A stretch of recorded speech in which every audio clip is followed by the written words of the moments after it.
What's up everyone, my name is SwiftEdge and today we are actually doing something very new. We are painting a D&D elemental. More specifically, the water elemental. Here, you can see me show off the translucent beauty of it all. Like, it is very beautiful. That base though could have been probably glued a little bit better and probably pre-painted, but today we are using the water elemental prismatic paint for the overall base. Then we got black pudding that we are going to use for its eyes and mouth. And there we see me once again showing off, and just in case you didn't get that clarification, we're doing the water elemental. Now, of course, I was pre-shaking the paints to make sure that they were ready to go, because you don't want paints that aren't mixed properly. Now, of course, you notice me flipping it because I realized having it flipped this way is probably way better. We just got to get a drop of paint just to start off, because I was very much wondering what's it going to look like once it actually touches the miniature. Now, if you do notice, this is a very solid acrylic paint. There are definitely watery based paints that you could use to keep that translucent look. I thought, you know what, let's try this one out, see what it looks like, see how it goes. And then in the future, I'm probably going to attack this water elemental again, buy another one, and try it with a more higher pigment, more watery base paint. I found quite a few cool ones at my local shop, and I cannot wait to try them out. You will see in future videos to come that there are some really fun things you can do with translucent miniatures. So right now, we are painting the very miniature itself. With this, of course, I'm not going to make you sit here and watch all of this. We are going to speed through, but you can just see how beautiful that blue looks. That is fantastic. And of course, at the end of this video, I will show off a picture of what it looks like when it's fully painted and when I finish doing all that I've done.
Now we're going to slow it down just because you look at it, we have more of this elemental covered by the paint, and it looks still highly detailed, even with that solid acrylic base paint compared to what would be a more air paint look or a higher contrast style paint.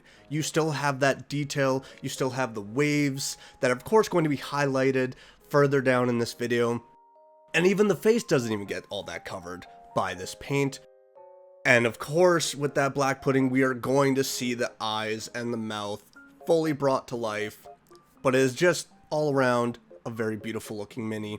And so if you decide to tackle this one yourself, even with using the base paint that I use that's more solid, and even if you don't water it down, you're still going to get a lot of great detail. Now, as I finish painting the majority of it with that nice blue, I've gotta just show it off. Like, look at it. With it fully covered with that solid acrylic, you still get a lot of that nice detail. It is very nice with the waves. Even the mouth and the eyes are still very clearly seen, which, I'm not gonna lie, I started getting a little worried about covering that up and not being able to see that clearly. But of course, you still get it, so there's no worries there. If you're using a paint similar to mine, you're still going to be able to see it. And now I've gotten up because I'm actually going to grab a dry brush and grab another little paint to do some more added effects, which you will see here shortly.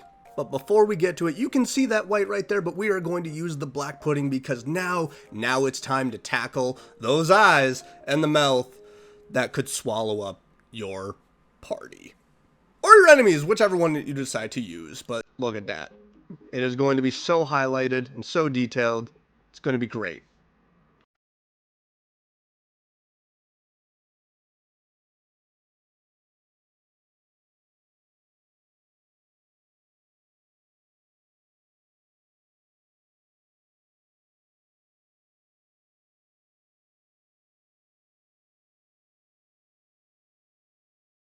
About here is where I realized I'm going to need a very fine tip brush. Now this one was actually gifted to me by my sister. It's usually good for doing detail on nails, but this I realized it's going to be great to get in those eyes because the brushes I were using, they were a little thicker than what I was wanting because I didn't want to smudge too much of that blue for the eyes.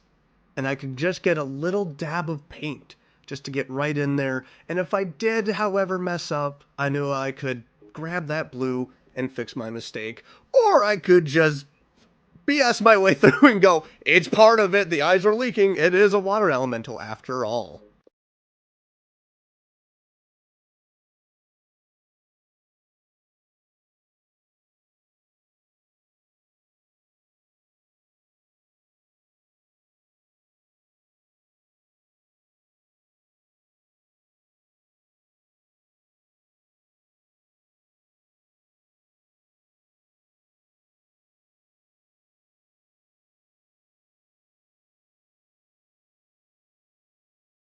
Now, it is of course time to use that white because now we're going to touch up those beautiful waves with some dry brushing.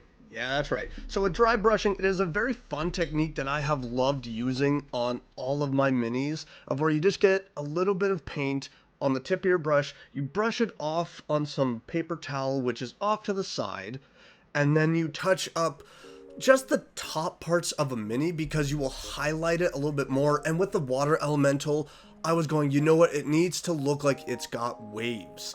You need to be able to see that the ripples of water are almost clashing together to give it that nice sea foamy kind of look that you would normally get when going to the beach. And there you see it right there, that it is a beautiful white that is just touching the ripples of it. And it is so cool to see how dry brushing really gives a nice highlight. And especially near the top, I'm pretty sure I overdid it a lot near the top, but I also overdid it a lot near the bottom because it just made sense that the waves would come to a nice crash at the top and also a nice swirl at the bottom. And you're going to see how it fully looks in just a few seconds.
Now, with finishing up the dry brushing, you can see that a lot of the waves and the ripples are really highlighted because to me, I went, it's going to continuously move on the battlefield. That if you summon it or if you're fighting one, you're going to get a little seasick almost from looking at it. Don't mind me, I'm just touching up a few spots I noticed that needed to be touched up with some paint because, you know, with dry brushing, if you're pushing a little too hard, you can actually start removing some paint in some spots, especially with the fact that I didn't really want to give this so much time to dry because I wanted to show off how cool this really is. But yes, this feels like a creature that would never stop fully moving and swirling around once it's on the battlefield. Kind of like an air elemental or fire elemental. There's just going to be parts that are going to be continuously moving. And for me, that white really highlights it, that it's just crashing waves all over its body.